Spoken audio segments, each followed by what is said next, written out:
ভারতের নির্বাচনকে গণতান্ত্রিক বিশ্বের জন্য উদাহরণ হিসেবে অভিহিত করেছেন পররাষ্ট্রমন্ত্রী ডক্টর হাসান মাহমুদ। গণতন্ত্র সমুন্নত রাতে বাংলাদেশেও বিরোধী দলগুলোকে ইতিবাচক ভূমিকা রাখার আহ্বান জানান তিনি।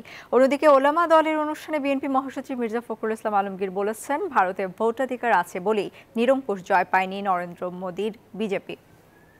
গণতন্ত্রের বৃহত্তম যে প্র্যাকটিস, সেখানে তারা অংশগ্রহণ করে গণতন্ত্রের অভিযাত্রাকে যেভাবে তারা অব্যাহত রেখেছে এবং যেভাবে নির্বাচন অনুষ্ঠিত হয়েছে, সমস্ত গণতান্ত্রিক বিশ্বের জন্য আমি মনে করি এটি একটি অনুপ্রেরণা এবং গণতান্ত্রিক বিশ্বের জন্য এটি উদাহরণও বটে।